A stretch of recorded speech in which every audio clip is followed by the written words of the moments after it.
Alors, dans cette expérience, une application des bobines de Helmholtz. Donc, c'est un dispositif qui crée un faisceau d'électrons par l'intermédiaire d'un filament. Et on va voir ce qui se passe lorsque ce faisceau d'électrons est soumis à un champ magnétique. Donc, pour présenter le dispositif, on a ici deux bobines de Helmholtz. Hop, hop. Avec au milieu une ampoule à l'intérieur de laquelle on a le filament qui va permettre de créer le faisceau d'électrons. Ici, les deux câbles jaune et vert sont reliés à une alimentation de tension. Donc le jaune et le vert permettent de chauffer le filament, alors qu'ici on a les câbles rouges et noirs qui vont permettre, par l'application d'une tension continue, d'accélérer le faisceau électronique.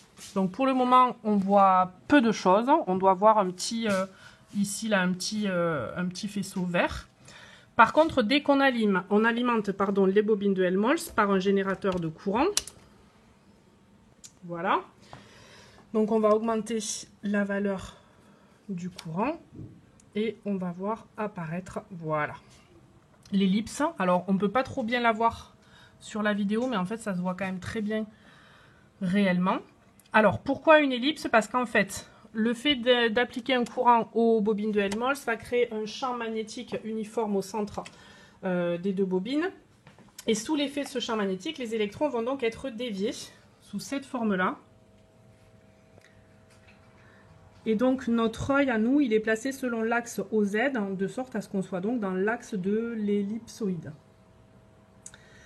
Alors, on va pouvoir à partir de là comparer le rayon de l'ellipse apparente avec le rayon théorique. Donc il suffit de faire l'étude théorique qui est ici, qui va nous permettre par les grandeurs expérimentales de faire donc un lien avec les grandeurs qui sont ici. Donc on a ici la vitesse V0 des électrons qui est directement reliée à la tension.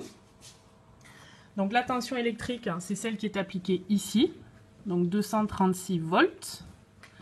Ça va nous permettre donc d'accéder à la vitesse des électrons. Et ensuite, le oméga 0 qui est relié au champ magnétique B. Il faut donc déterminer le champ magnétique B.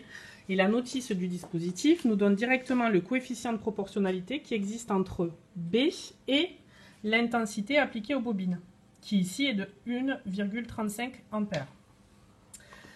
Une fois qu'on a donc le champ magnétique, on remonte à oméga 0. Et en fait, quand on a ces deux grandeurs, on peut remonter au rayon théorique de la trajectoire, V0 sur oméga 0, et le comparer avec le rayon expérimental. Alors là, ça se voit très très mal, mais en fait, au fond, on a une règle graduée qu'on peut observer au travers du verre, de manière à estimer, avec un grand nombre d'incertitudes, le rayon de la trajectoire.